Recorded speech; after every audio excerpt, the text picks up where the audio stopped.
Hi, everyone. Thank y'all so much for coming out today and joining Lisa and her friends while we celebrate Lisa and her new book, Before and After.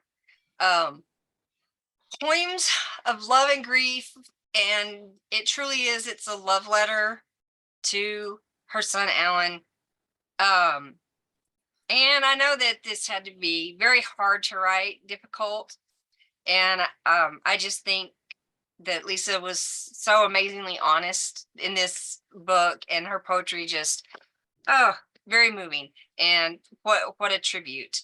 And we're really honored that Lisa allowed us to be able to share that work out in the world. So before Lisa reads, she's asked a couple of friends to join her today, and they're going to read a couple of their poems, kind of get us in that poetry mood. And so first up is Valerie. Valerie Salerno is a poet and musician based in Detroit, Michigan. Her work appears in Display Magazine and in an episode of the podcast Cult of Personality. She was a writing fellow at the Pierce Cedar Creek Nature Preserve, and she will be reading original works at Cafe Mustache in Chicago this upcoming April. And so I'm going to let Valerie have it. Thank you for coming. Hi. Just before I start reading, I wanted to thank Lisa for asking me to read, but also just take a moment to express my gratitude to her as a writer. I read her novel, Mother's Little Helper, in like 2 days last month, and it was amazing. And I'm working through Before and After, Poems of Love and Grief, and I'm really enjoying it. So just wanted to say that also as a person, she's an amazing person and a huge source of love in my life. Okay.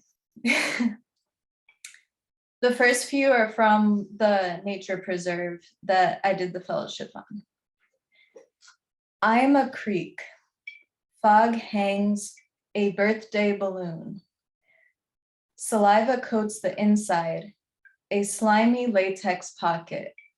Your words breathe through me, snapping thoughts into fertile fragments, scatter and plash, blurring the new moon's liquid face. Your hair is the color of dry blood or a burnt branch. Your skull opens, all the thoughts stream out, black minnows searching my body for rest. All right, this next one is Witch Hazel. When thorny goblins wedge their fingernails in the mucous membrane, then leverage the skin using itchy pitchforks, I can cry and sulk or ask Hazel to smooth it out for me. Healing astringent, it soothes, acrid pain with a balmy zephyr. Silken angelic waterfalls ensue, leveling skin fresh and void of Staphylococcus aureus. Super Buck Moon 2022. Who heard her, the heron, scraping hot despair from the depths of her gut, leaking songs not sung, but oh, how they're felt. A black headband paints the sun over her eyes. She pulls her head into her chest till night when she hangs on trees. A magic banshee, she leads away by screaming far above the rest. Supermoon, a salve, tintypes a silver white liquid ribbon, ties the fronds and amphibians together. Lily pads sport throaty banjos.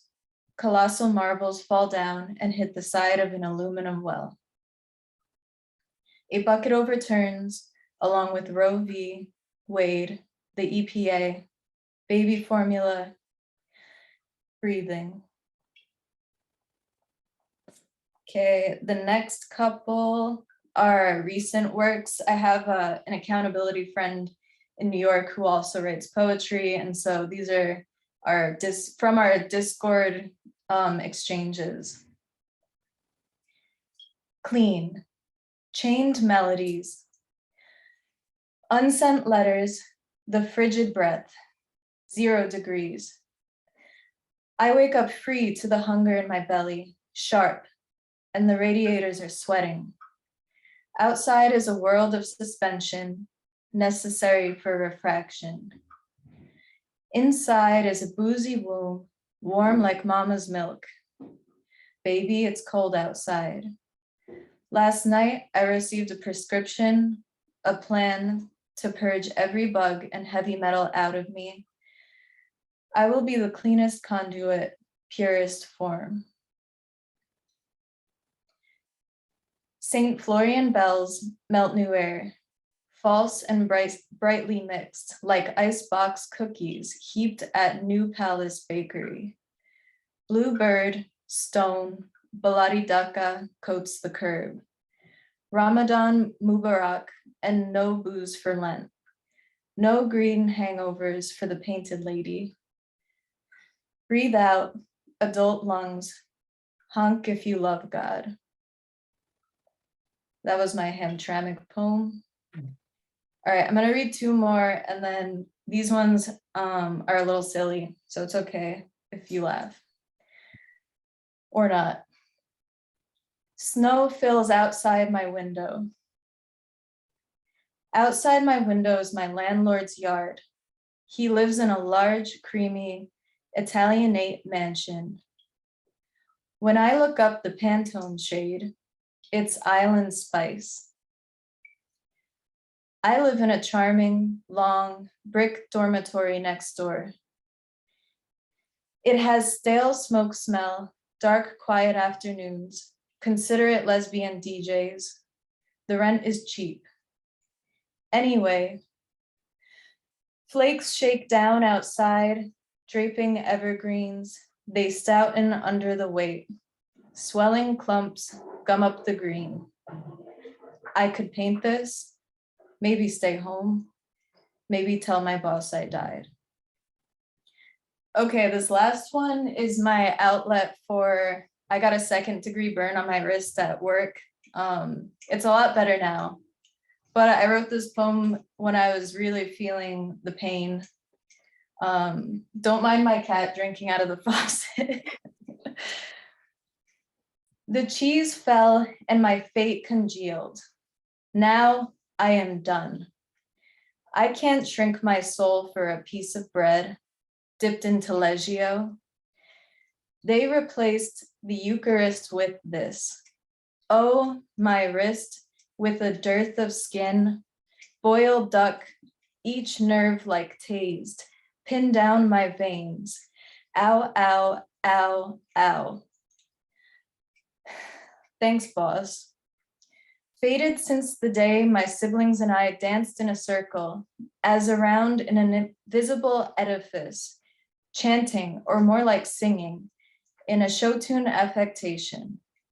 When I get paid, when I get paid, when I get paid. Over and over and over till you forget the shame because it's all so silly. When your body fades with nothing to show, but gee, could I be someone's bitch? Thank you. Thank you so much. Those nature poems at the beginning, they were really just very descriptive. I really enjoyed those. Very Thank you. nice. All right. Well, next up, we have Jane E. Griffioen. Jane is the author of London Street, a memoir, and I Dare Me poems. She has published poetry and essays in Elysium Fields, Perspectives, Origins, and other journals. She lives in Grand Rapids, Michigan, where she was born and raised. Visit her at janeegriffioen.com, and we'll drop that link in the chat so you can go check her out. Hey. So, hi y'all. I'll just start, okay? This is my book, and I have 4 shorter poems chosen. So, the first one is called Charlie's Dump. We feel old man winter bite, mean like their father, but sun shining on the snow lessens the nip, along with thermals, mittens, headbands, and rubber boots with laces. Two mammoth hills of the landfill mirror each other. A third is smaller and the other smaller still. They meet like a bowl at the bottom. Some ride discs of silver that flash when spilling. Some are riding tubes from inner tires. Some fancy blow-up cushions you see towed behind boats in the summer. One pulls a sled of wooden slats on runners people used to slick with soap, and another a toboggan like the one Dad would pile all 8 of us on at once. Mark in the front, Kate in the middle, I'm in the back. We nudge forward, slowly, slowly, until the red plastic tongue takes off and the screaming carries on. We make it a long way. Come on, kids, grab my hand. I'll help you climb the arduous slope. We giggle, sniff, repeat the ride 100 times. Even the pain in our toes grows numb. Hit all the bumps. We tumble off before the end, let tears slide down while laughing hard enough to forget the garbage so close to our face, under the fluff.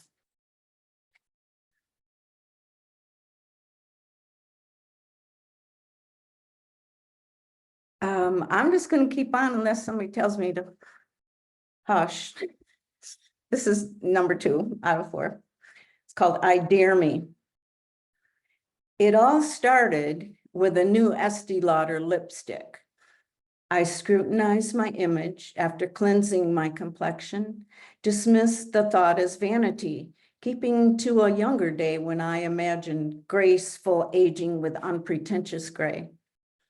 Examine the alternative with a fine-tooth comb.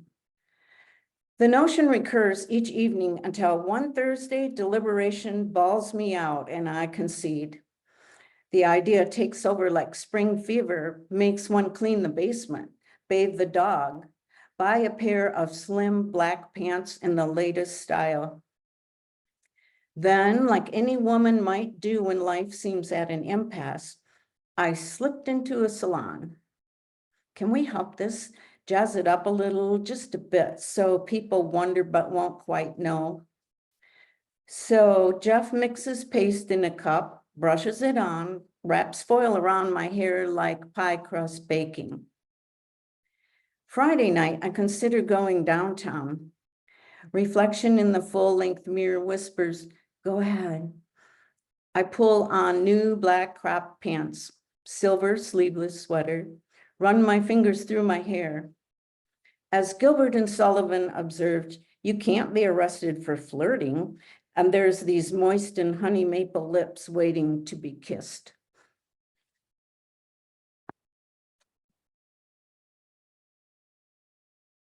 The next poem I chose is called Place Setting. We have spent a good amount of time on where to put the knife and spoon. Forks go here, linen napkin tucked beneath, water glass on the left, like Rotmo did on Sundays, prayer before and after, father in his chair, mother hers, ours reserved as born. We since have come to plasticware at sink or counter, hosting phones and iPads, taking in graceless food-like products brought forth out of microwave, shelved above dusty books that tell the meaning of need and the purpose of carrots. We will turn toward a path worked just beyond the orchard, where a long table dressed of linen stands on dear earth's ground. Pray for this. Pastured jerseys, ice clinking glasses, fork and spoon touch, knife scraping plate, a man telling stories to his children's children. Is that enough? I have one more, but no, Lisa said 2 or 3, so. Read one more, Jane. Yeah, what can you say? Hang on just a second. Okay, this is called Yard Picks. Under the trellis with grapevines, 2 solid wrought iron chairs painted vintage red. Shrub of rosemary in ceramic, a clay pot with lemon vine. On a saucer, the pot with basil, another with verbena for color. All on the faded wood deck rotting in the corners. South side in a myrtle bed I weed, 1 pink hibiscus for Finch and for Cynthia for camouflage. North side between the driveways, lawn they fertilize, they water, they mow, we call the Gaza Strip. They're the Israelis. You and I sit on the cracked concrete stoop out front, facing west in full sun. Butterfly bush, a monarch stage, hydrangea, a playground of bees, Russian sage and dune grass spike. Pea gravel separates daisies and lavender. Coneflower and yellow tick entangle. We sip smoky gin and tonic, barefoot, watch people with porches.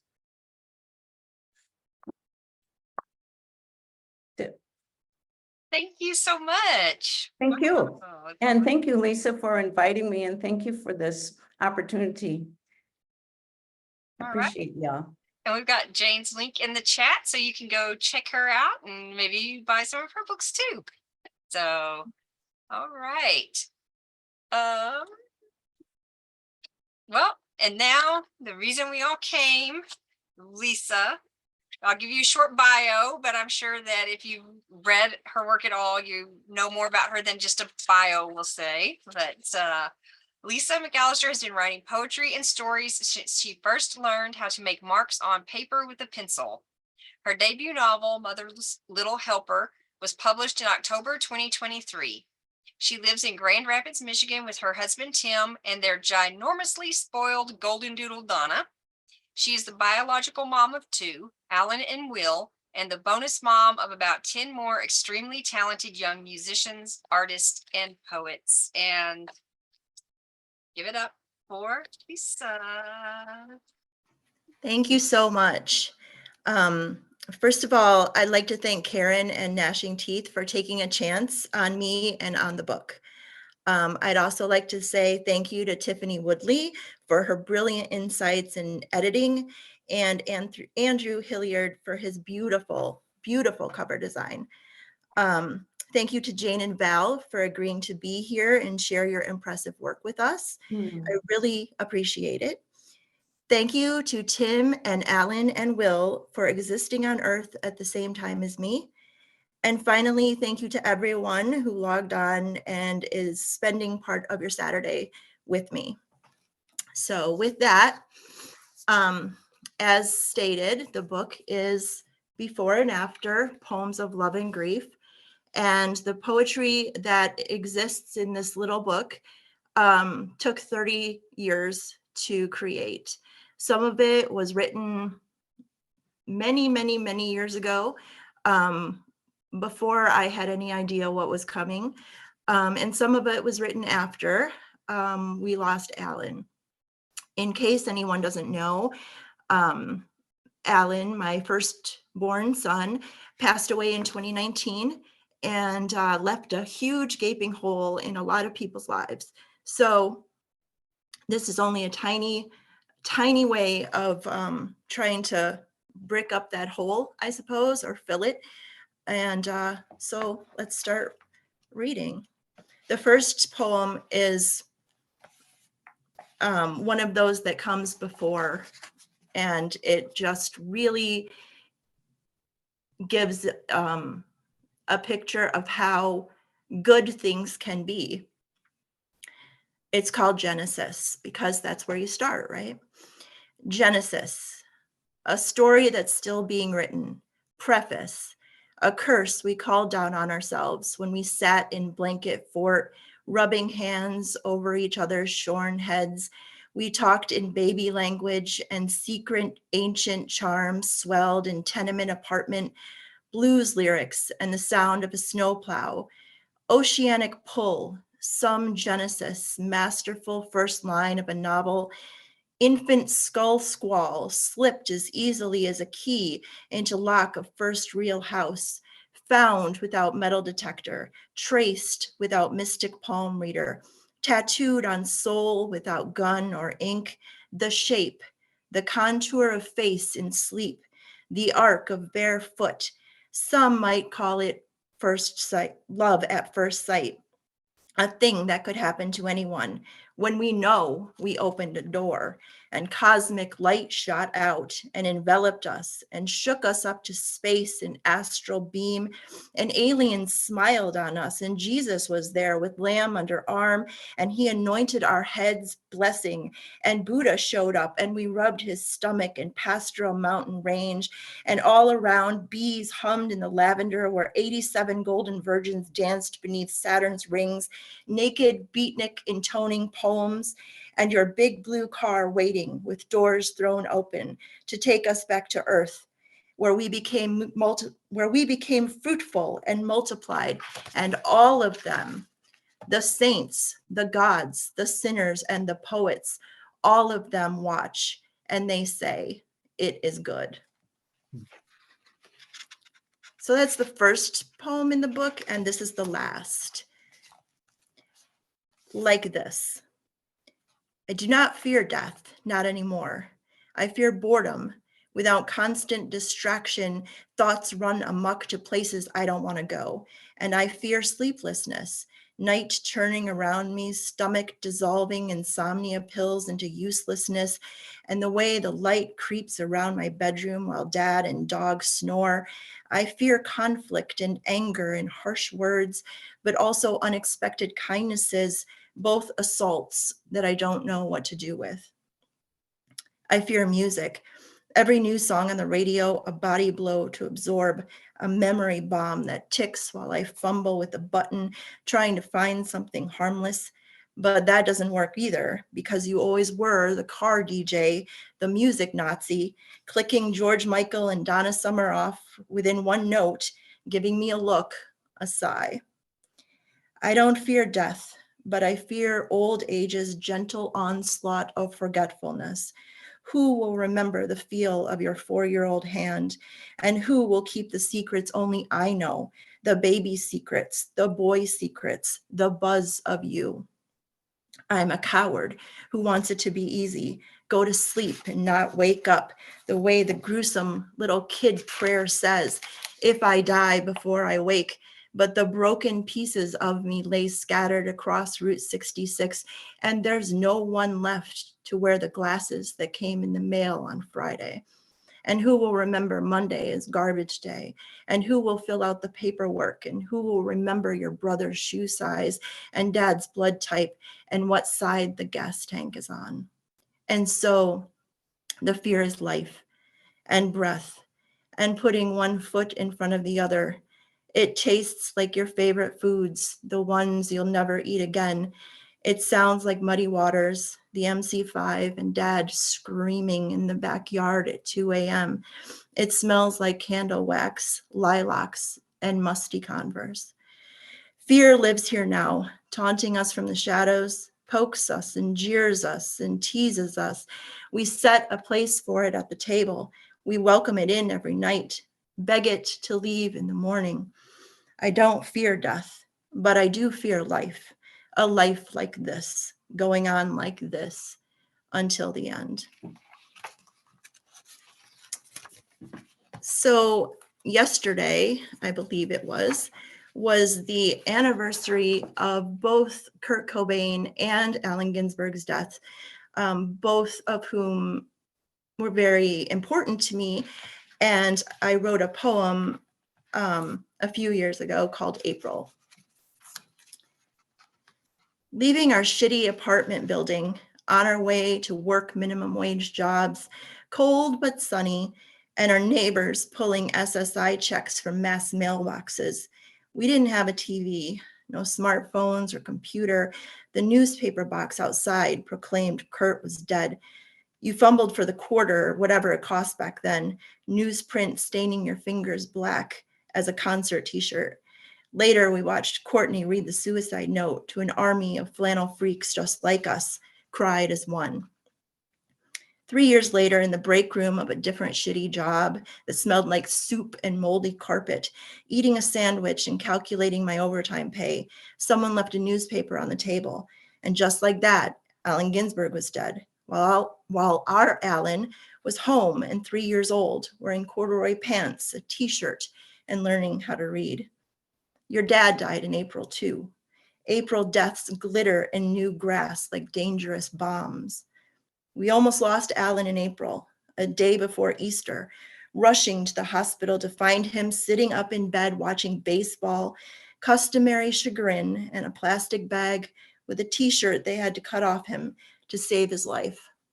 So yeah, April can fuck off.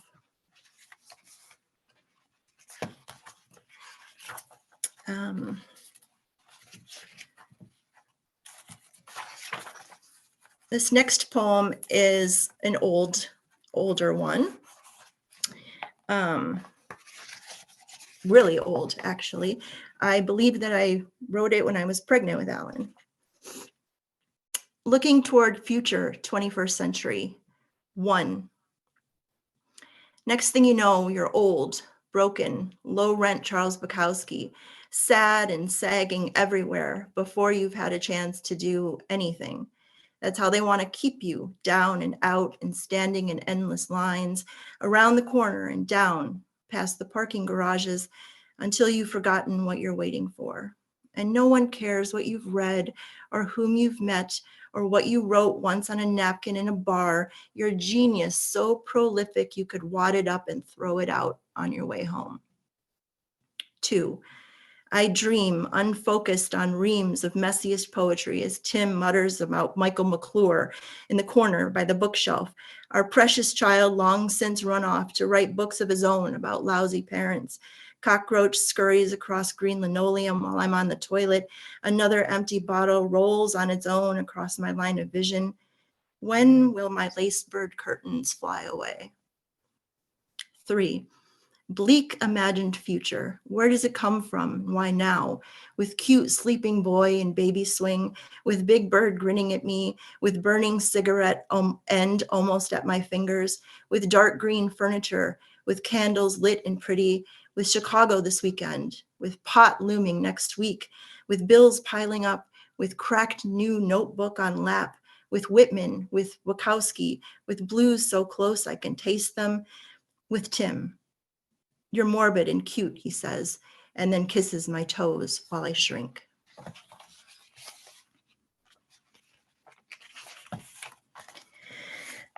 The next poem is also in 2 parts. One is old and one is new, so fitting, I suppose. Summer morning, 1. Heavy and waiting, bloated, beached, summer air hot and still as peaches, a breeze, a wish, a whisper, a hope. You were born on a day like this, eyes like sheets flapping in the wind, fingers like onions half cooked in a pan, veins so baby, so bloody, so blue, scary with need and eagerness, reaching out with pursed mouth, angry and flailing, pushed out into the heat of summer morning, mewling. You drank the tepid air, burped, sighed. I drive with you in the car, front seat now, sweat pooling under and around us. Your hand flies through the air of the open window, imagining spaceship, pirate ship, an airplane to take you far from me. Knees scraped raw, glasses slightly crooked, t-shirt stained with chocolate ice cream, a summer boy, thoughts of baseball. Your heat radiates out to me. 2. You died on a day like this. This day the sun refused to stop, relentlessly beating, no clouds, a sunrise that would break your heart if it wasn't already broken. Dawn coming slow over familiar downtown, while in air-conditioned hospital, a quarter-century circle neatly closed around my throat. Born on the 3rd floor, died on the first, and I never saw the second floor, but I imagine it isn't anything special either.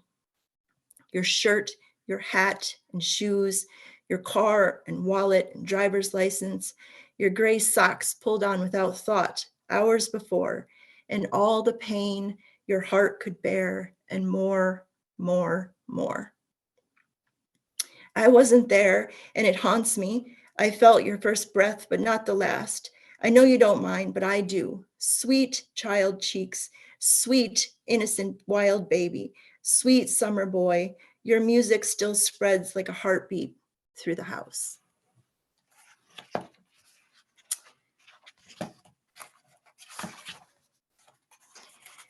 This next poem was written because of some very dear friends who invited us to their home and were so loving and open and caring. Lovage. Far from their bombed out country, they create an oasis, chokeberries, aronia, and lovage, a giant tree bursting with yellow apples, dark burgundy chrysanthemums planted for the dead. Here, where their car was stolen and they barely speak the language, they've built something, forged ahead. Grown son, tall and strong, has come home to visit. Mother cannot stop gazing at his face, cannot stop stroking his arm, his knee. Her eyes find mine, guilty with love. She has her boy.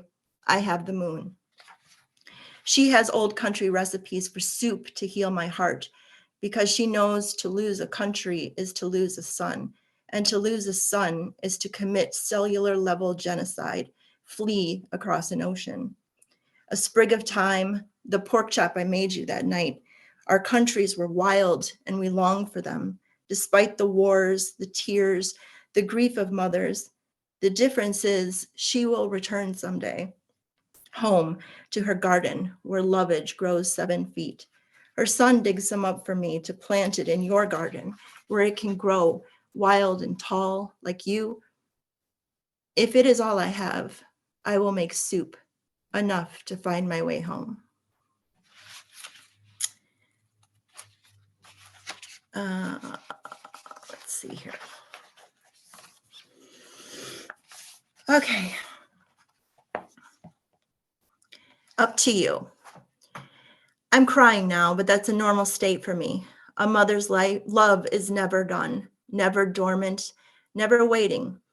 Hung like an albatross slung around our necks from first eye twinkle to when they handed over your ashes, and on and on. The heart beats on, your cells inside me, till death and on. We're each other's ride or die. We're committed now, locked eternally. And the Pregnancy Resource Center never listed this as one of the potential side effects of giving birth. They mentioned pain, but not like this. Not this soul-searing, middle of the night screaming, dreams of a lion stalking me, or dreams where you come back and stand in the kitchen wearing a jean jacket and a forgiving smile.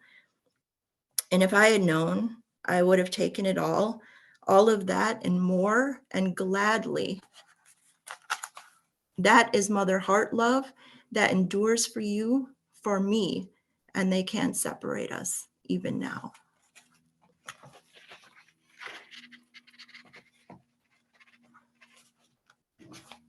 All right.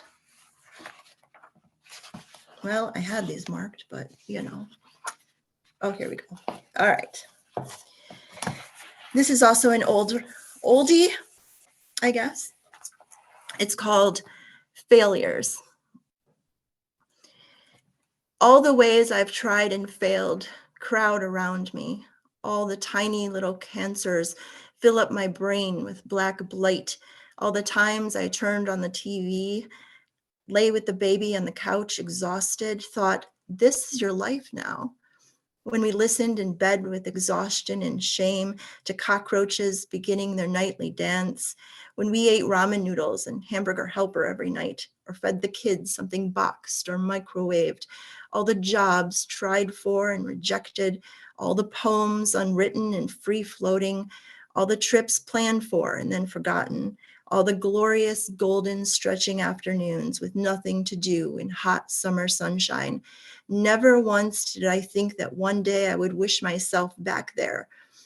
Notes unsent, calls I wish I could make to numbers no longer in service, walking home through blue blanket twilight with cold lips and fingers. The many times I stopped and thought, I will remember this for the rest of my life. I can't remember.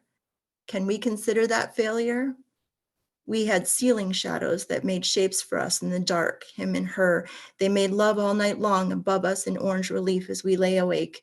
The trees were thick and green, our apartment deep and shady.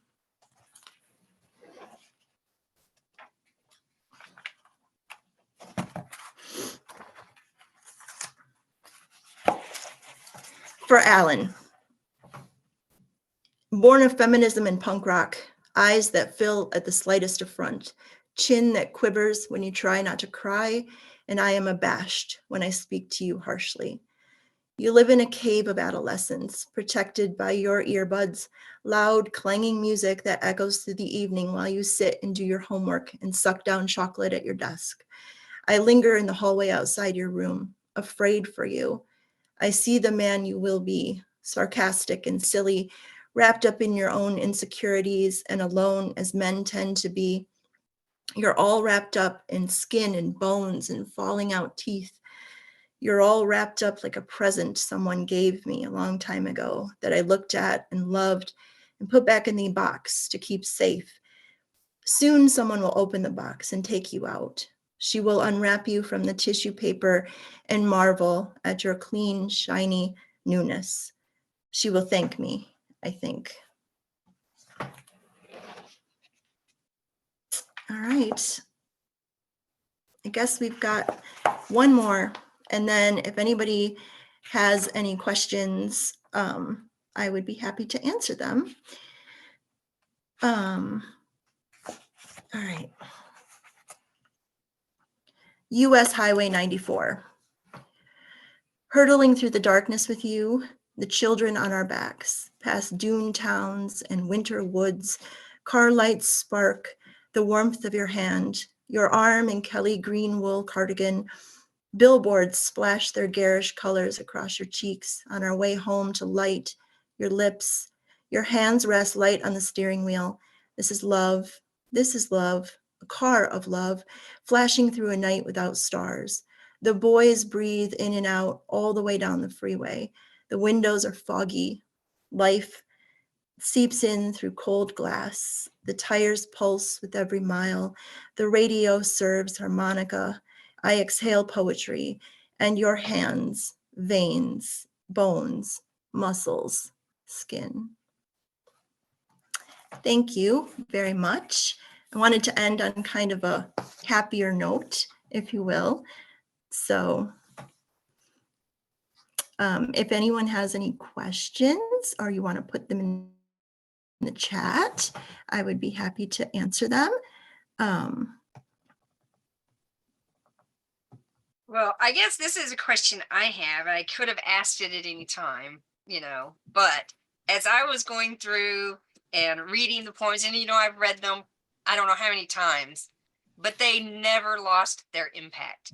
So as a writer, how hard was it for you to go through these poems again and again in this collection? For me, it definitely lessens each time. The writing of it itself is like birth, and that creates the biggest, I think, catharsis.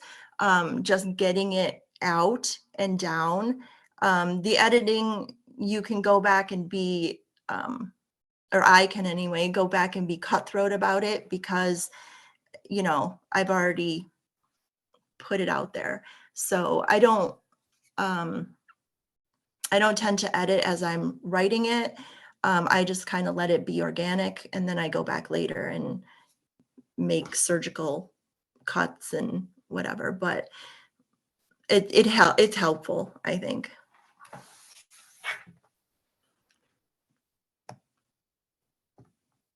My favorite poem in the collection and why. Honestly, I have a lot of favorites, but Summer Morning is definitely one of them because I found it after Alan had died, and I felt like it was no longer complete, and I had to go back and sort of finish that circle.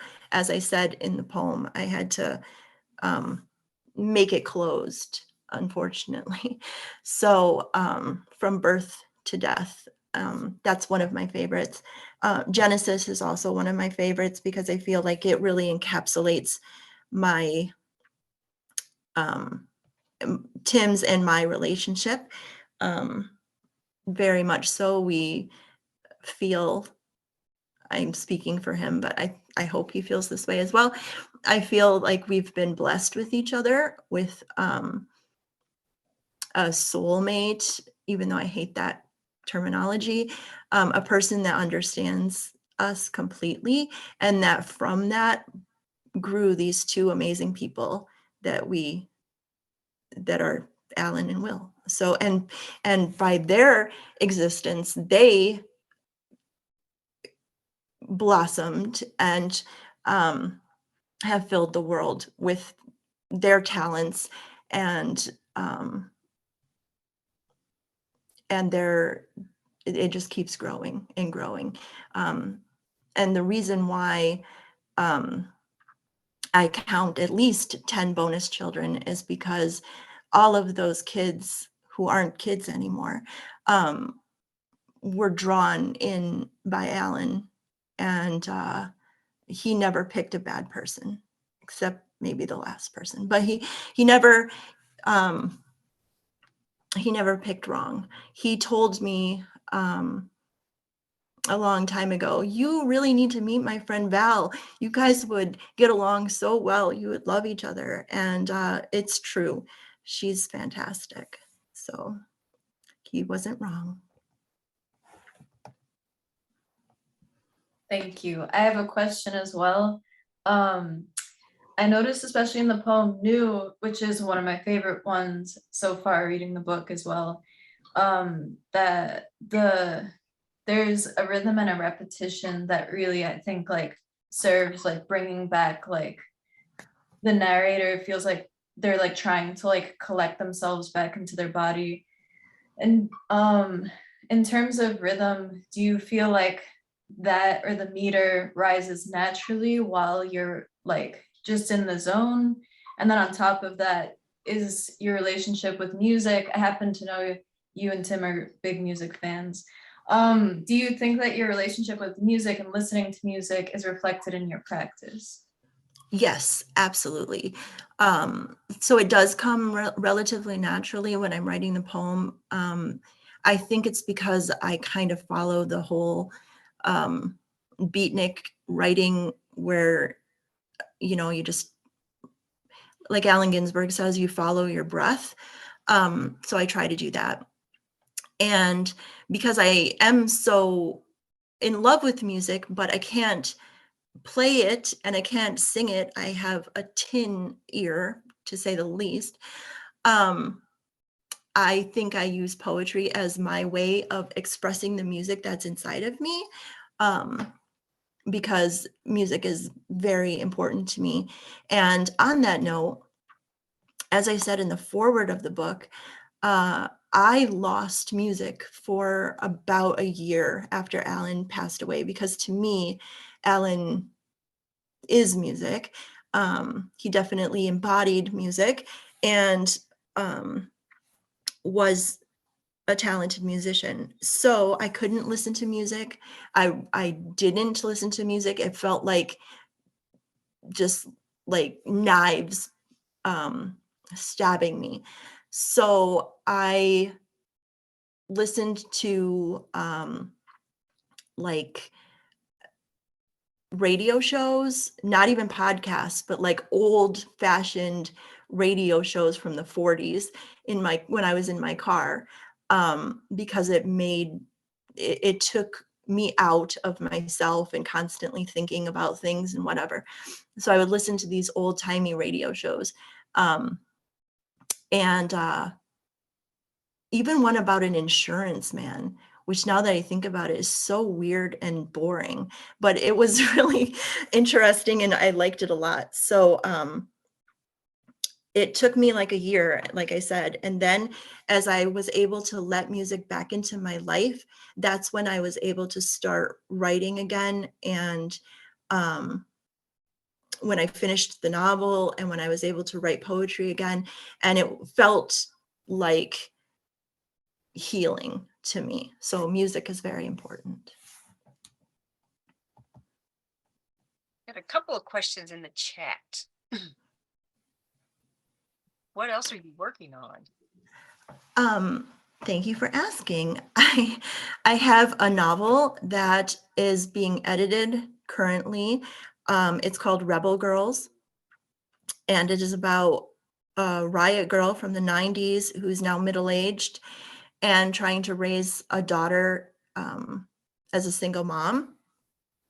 And if that's not enough, I also have the sequel to that book that I'm writing currently. And I think it's proving to be very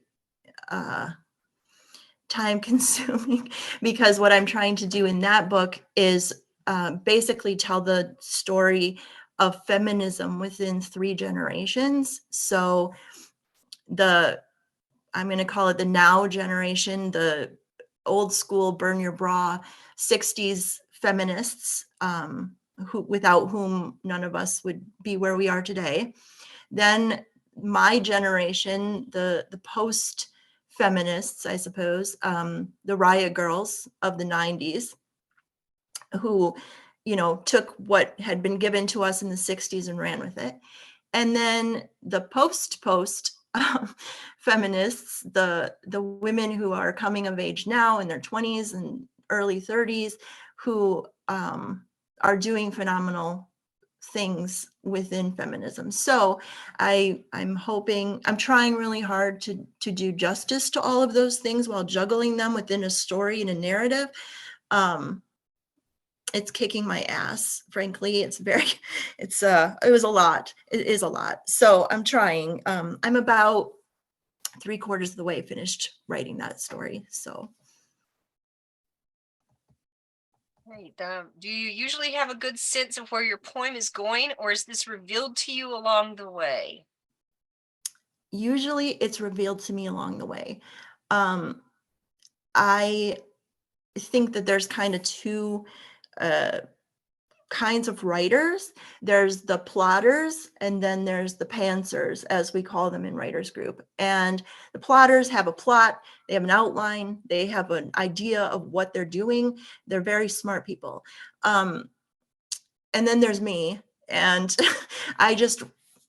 often I liken it to a sneeze, where you're going to sneeze, you feel it coming, and then you just all over the page. That's pretty much what I do. And I do that with fiction and I do that with poetry.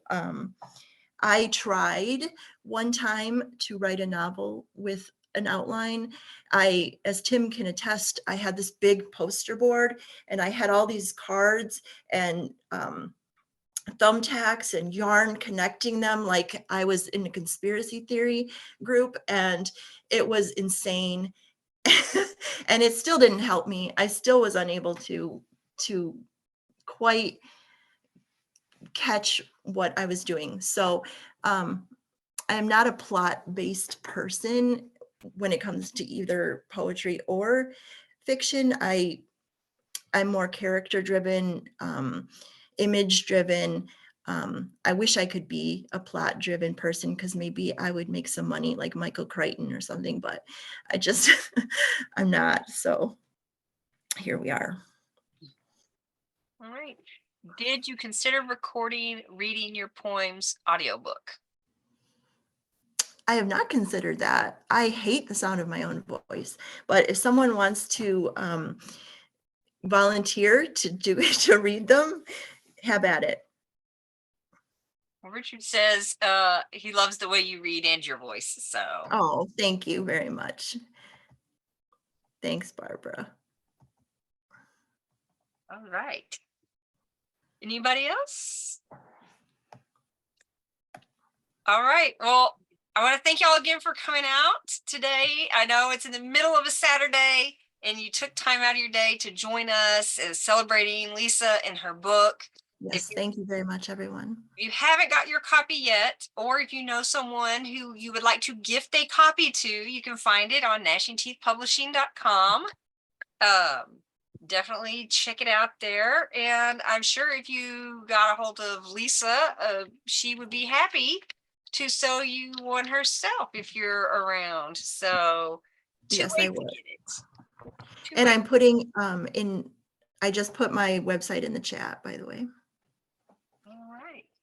And like I said, this is going to be on YouTube a little bit later. You can find the link on the Gnashing Teeth Publishing Facebook page, and it'll also be on our website because Lisa has her own page on our website for her book. So we'll put the information there too. So, Thank you so much, Karen. I really appreciate all your support. oh, thank you. Thank you so much. All right. Thank you everyone for coming. Thank you, everyone. Bye.